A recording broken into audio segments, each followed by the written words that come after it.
I'm in Hardin, Montana. Um, I've been talking to some folks around here since I got here. I've been kind of being a taxi, taking people to their homes, places like that. It's real poverty here. There's a road that goes along I-90 that heads west of here, and they take a path south into farm country there, and they find a lot of missing people down there, mostly women, mostly younger women.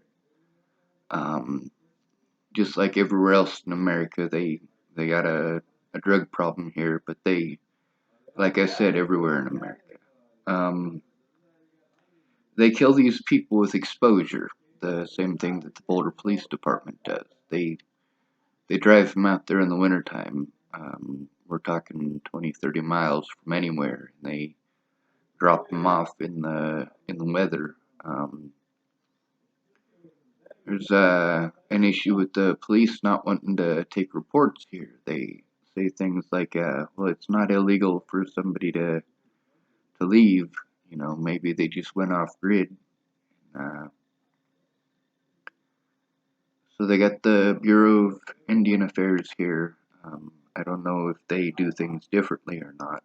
Um, it's only a few miles from Crow Agency, um, Custer's Last Stand, Seventh Cavalry, all of that.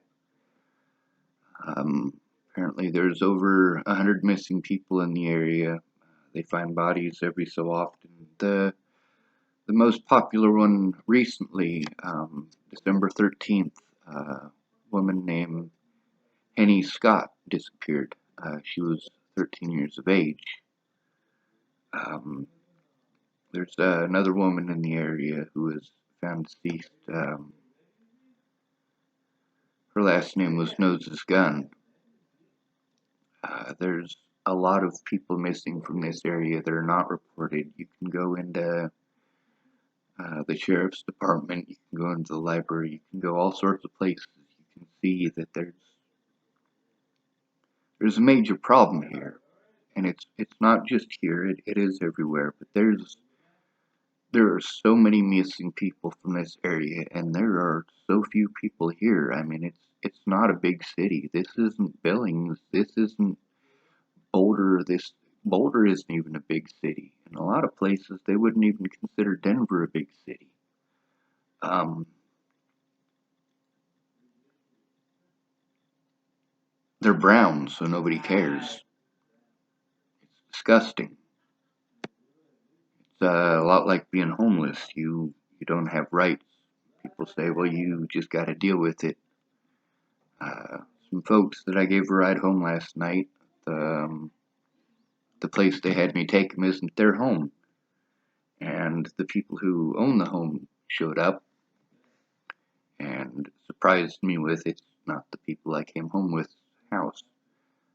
They had me take me to their grandmother's house, and I've been hearing stories of missing people since I got here. Uh, Missing person after missing person after missing person. They find their bones out there over in the farming country to the west, just off of that road. Um, we want to get rid of everything in the United States that doesn't look pretty, everything that will reduce our standing as a nation or our property value or our standing as a nation is nothing if we're allowing these things to happen. If we're turning a blind eye to them, our standing as a nation means nothing if we're choosing money over human lives. Our standing as a nation, I don't want to hear about that anymore. I don't. I'm tired of all of this terrible stuff happening and nobody doing anything about it. And we can do something about it.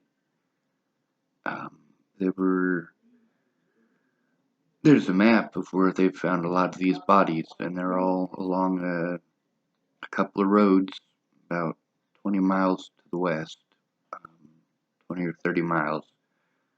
A lot of them. I mean, there's dot after dot after dot where people were taken out there, and a lot of times they tell them, well, they probably got drunk and walked out there and got lost. No, they're not going to walk that way. There's nothing out there for them to walk to. So I'm going to do some research. I'll see what I can come up with and do some reporting on it. I do need to get my story about myself and Natalie and everything that we went through, mostly what I went through, because for the last 2 years, Natalie was not a part of my life. Her predators were.